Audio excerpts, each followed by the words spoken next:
আসসালামু আলাইকুম। National tea company limited কোম্পানির কাঁচা চা পাতা বিক্রয় সংক্রান্ত বিষয়ে দুর্নীতি প্রসঙ্গে ন্যাশনাল টি কোম্পানি পরিচালনা পর্ষদ পরীক্ষামূলকভাবে 1 মাসের জন্য কোম্পানির চা বাগানগুলো থেকে সর্বোচ্চ দরপ্রাপ্তি সাপেক্ষে কাঁচা চা পাতা বিক্রয়ের বিষয়ে ব্যবস্থাপনা কর্তৃপক্ষকে সিদ্ধান্ত প্রদান করে।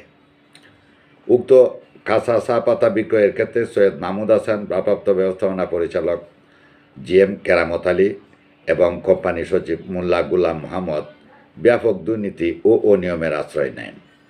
বর্ণিত সিন্ডিকেটের দুর্নীতির বিবরণ নিম্নরূপ: খ, কোম্পানির ক্রয় নীতিমালা উপেক্ষা করে জাতীয় দৈনিক পত্রিকায় প্রেস টেন্ডার না দিয়ে ভারপ্রাপ্ত ব্যবস্থাপনা পরিচালক সৈয়দ মাহমুদ হাসান গং তাদের পূর্ব পরিচিত সিনথিয়া টি কোম্পানির মালিক সাবেক প্রধানমন্ত্রী শেখ হাসিনার নাতি পরিচয় দানকারী সালমান তালিবের নিকট কাঁচা চা পাতা বিক্রির সিদ্ধান্ত গ্রহণ করে।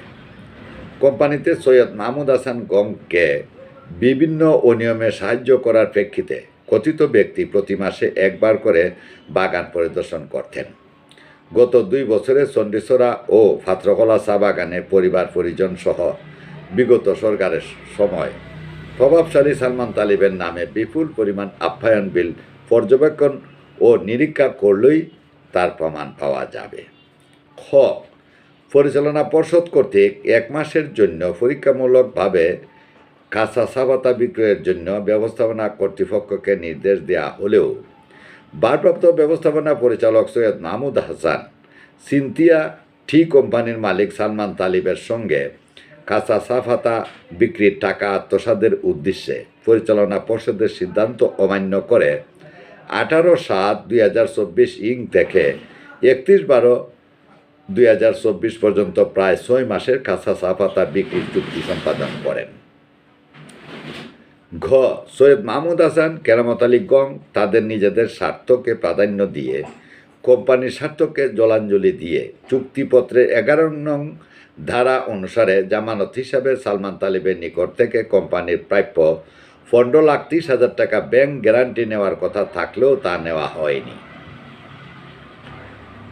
ঘ, কোম্পানির পরিচালনা পর্ষদের সিদ্ধান্ত অনুযায়ী বাগান থেকে কাঁচা চা পাতা বিক্রির ক্ষেত্রে বাগান কর্তৃপক্ষের নগদ টাকা গ্রহণের সিদ্ধান্ত না থাকলেও ব্যবস্থাপনা কর্তৃপক্ষ চুক্তির 7 নম্বর অনুচ্ছেদে অতি কৌশলে নগদ টাকা গ্রহণ করার শর্তটি সংযোজন করে, যা দুরভিসন্ধিমূলক ও উদ্দেশ্য প্রণোদিত, যা নগদ টাকা আত্মসাতের একটি প্রক্রিয়া। বাগান থেকে বিক্রিত কাঁচা চা পাতার মূল্য বাবদ প্রদেয় সম্পূর্ণ 42 লক্ষাধিক টাকা সৈয়দ মাহমুদ হাসান, কেরামত আলী ও মোল্লা গুলাম মোহাম্মদ এবং সালমান তালিব পরস্পর যোগ সাজসের মাধ্যমে আত্মসাৎ করেছেন, যার ফলে ন্যাশনাল টি কোম্পানি বিপুল পরিমাণ ক্ষতির সম্মুখীন হয়েছে। উল্লেখ্য যে এনটিসির 12টি চা বাগানের 11টিতেই ফ্যাক্টরি রয়েছে।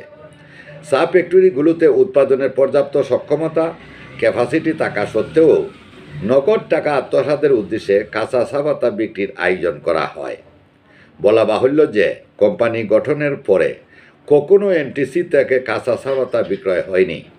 বাগান থেকে বিক্রিত কাঁচা চা পাতার প্রকৃত পরিমাণ উল্লিখিত স্থানান্তরিত কাঁচা চা পাতার তুলনায় বহু গুণ বেশি।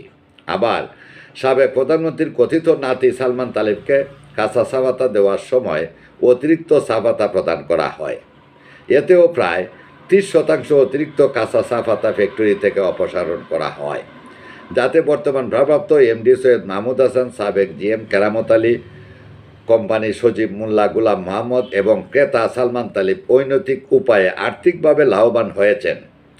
সৈয়দ মাহমুদ হাসান, মোল্লা গুলাম মোহাম্মদ ও কেরামত আলী কাঁচা চা পাতা বিক্রি করে দুর্নীতির মাধ্যমে লক্ষ লক্ষ টাকা নিজেদের পকেটে তুলেছেন।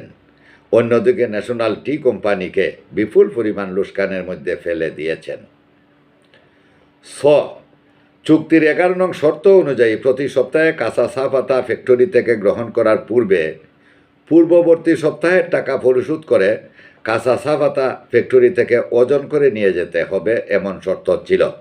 কিন্তু দুর্নীতি ও অর্থ আত্মসাতের উদ্দেশ্যে এই নিয়ম মানা হয়নি। বৈকার্য সৈয়দ মাহমুদ হাসান, কেরামত আলী গং কাঁচা চা পাতা বিক্রয়লব্ধ অর্থ আত্মসাতের ঘটনা পরিচালনা পর্ষদকে অবহিত করেনি বা টাকা আদায়ে দৃশ্যমান কোনো পদক্ষেপ নেননি। বরং তারা প্রভাবশালী সালমান তালিবকে 2 বেলির কোম্পানি বাংলু এবং ম্যানেজার বাংলুতে আতিথেয়তা দিয়ে এই লুস্কানি কোম্পানির আপ্যায়ন বিল ব্যাপক বৃদ্ধি করেছেন। প্রিয় দর্শক, আপনি যদি এই চ্যানেলে নতুন হয়ে থাকেন তাহলে চ্যানেলটি সাবস্ক্রাইব করুন এবং আমাদের সঙ্গে থাকুন।